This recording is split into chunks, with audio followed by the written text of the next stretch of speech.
Este video forma parte del ciclo Mitos y Verdades de Danilo Antón, del canal de Fogón en Fogón y la radio cooperativa.uy.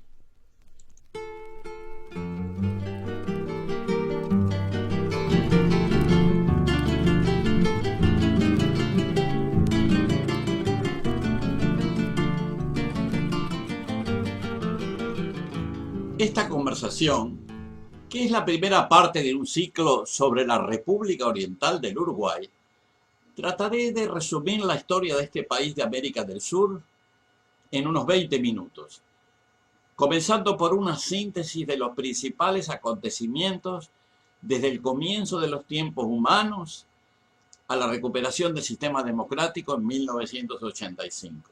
Dejaré para otro capítulo los años posteriores hasta el año 2020 en que estamos componiendo este proyecto.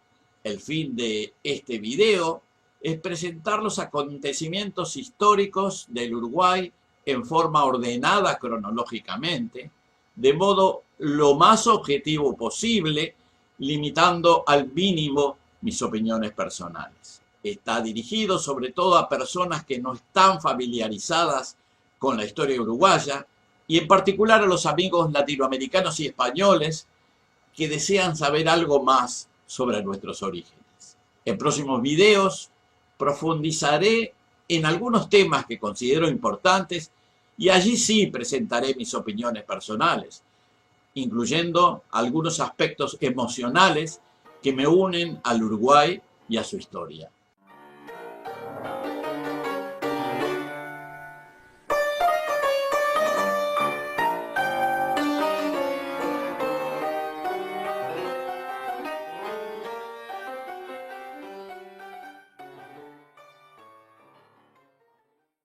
En los tiempos anteriores a la irrupción de las potencias europeas en el continente americano, el territorio que actualmente ocupa la República Oriental del Uruguay estaba habitado por varias naciones indígenas cuya autodesignación desconocemos, pero que en tiempos posteriores fueron denominados charrúas, minuanes o guenoas, boanes, yaros,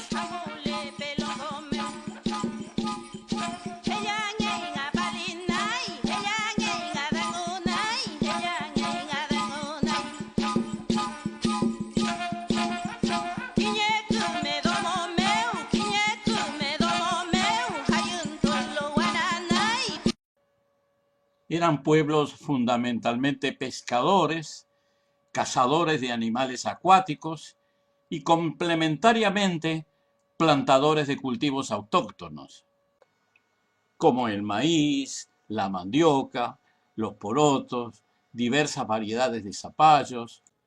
También realizaban actividades de recolección.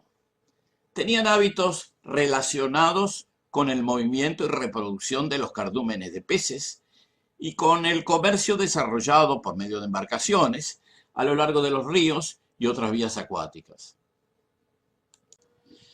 Debido a las conductas agresivas de los primeros exploradores europeos, algunos grupos nativos, por ejemplo, aquellos que luego se denominarían charrúas, desarrollaron una actitud de resistencia frente a estos nuevos visitantes.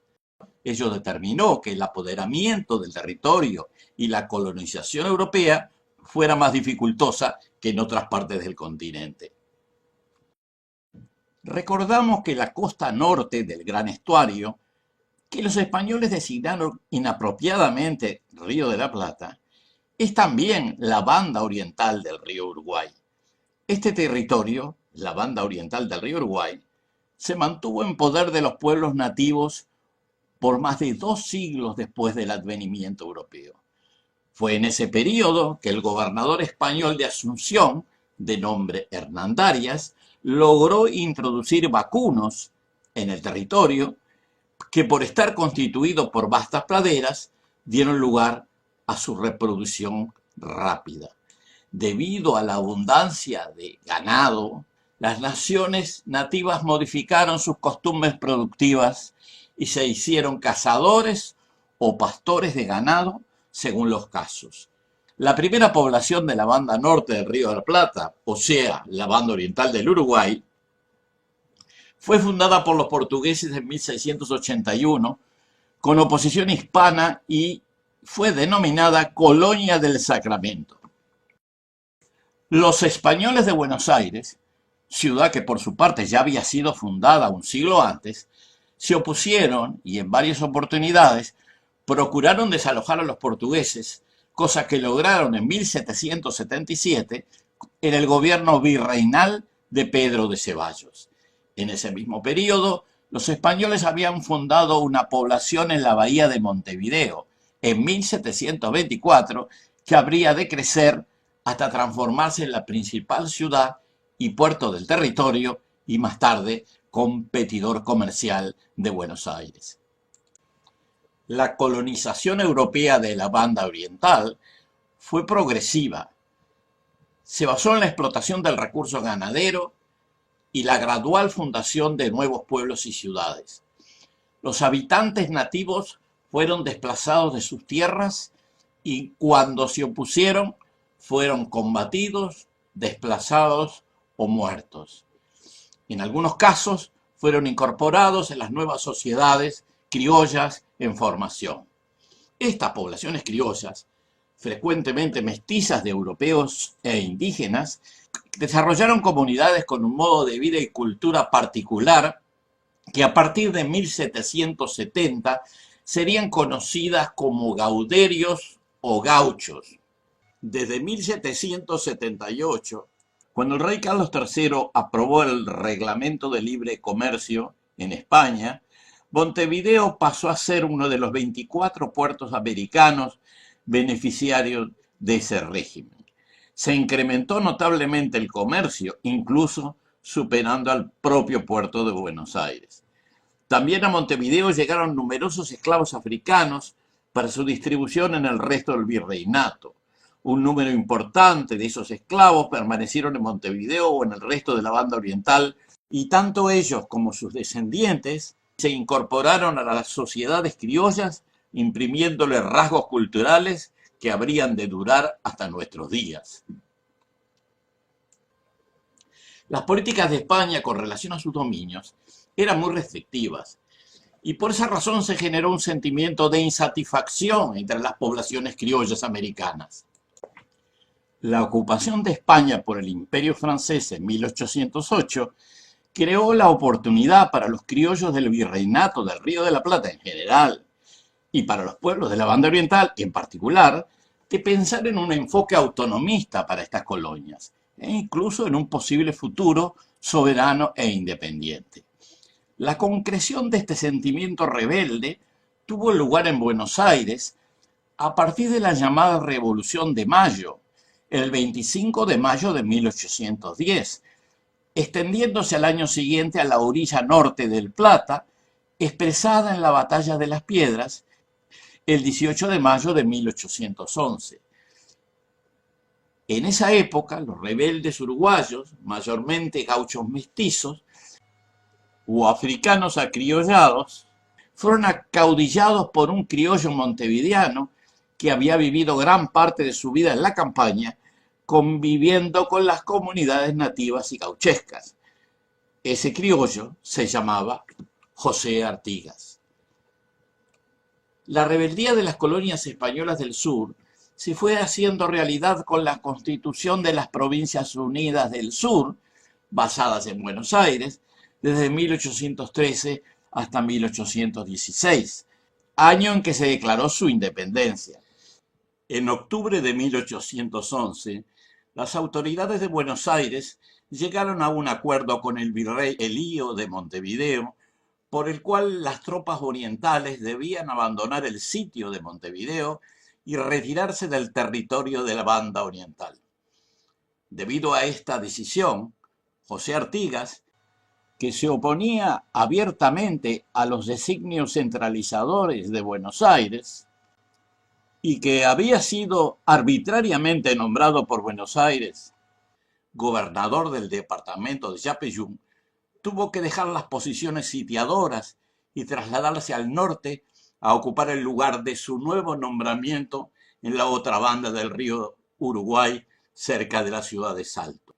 Cuando el líder oriental comenzó su viaje al norte el 12 de octubre de 1811, fue seguido por unas 16.000 personas provenientes de los diferentes pueblos de la banda que llevaban sus ganados y pertenencias, además de 1.000 carretas. Llegado a su destino en la banda occidental del Uruguay, instaló su campamento en la primera semana de 1812 a orillas del arroyo Ayuí Grande. Desde allí organizó un gobierno provisional sobre el territorio controlado por sus partidarios, generalmente compuesto por criollos y gauchos, y además por charrúas y minuanes. A este episodio épico se le llamó la Redota. Más tarde, este hecho histórico fue bautizado como el éxodo del pueblo oriental, y fue tal vez el episodio que marcó más indeleblemente la confirmación de la nueva identidad de los pueblos orientales, así como la consolidación del liderazgo de José Artigas. Las autoridades de Buenos Aires procuraron instituir un régimen centralista. José Artigas, que se había convertido en líder de las poblaciones de la banda oriental y las provincias litorales, se opuso proclamando una ideología federal y popular, dando lugar a la formación de la Liga Federal de los Pueblos Libres, centrada en el campamento de purificación a orillas del río Uruguay en 1815. Esta Liga Federal comprendía las provincias de Entre Ríos, Corrientes, Santa Fe, Córdoba y la provincia oriental, además de las Misiones. En 1817, y aprovechando las debilidades generadas por los conflictos internos de las Provincias Unidas, el Imperio de Portugal avanzó militarmente, procurando conquistar el territorio oriental del Uruguay, cosa que logró gradualmente en el periodo de 1817 a 1820. En este último año, las fuerzas artiguistas fueron derrotadas y el caudillo se vio obligado a exilarse en Paraguay.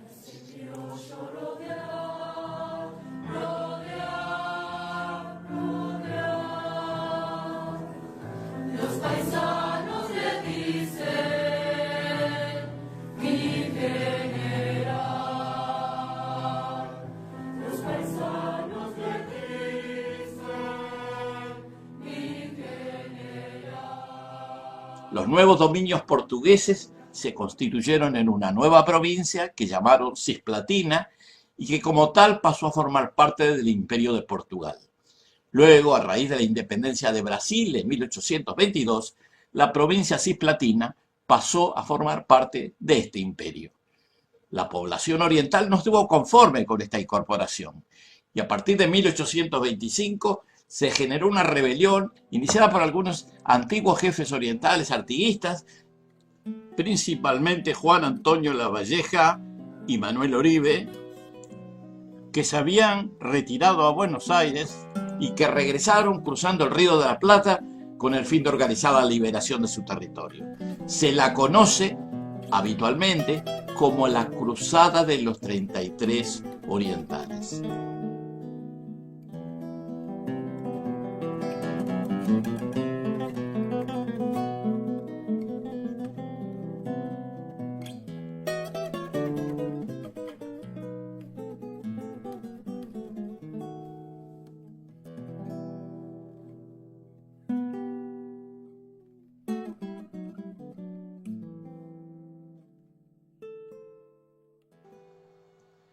Esta fue la primera parte de la historia de la República Oriental del Uruguay en 20 minutos. La segunda parte la presentaremos a la brevedad.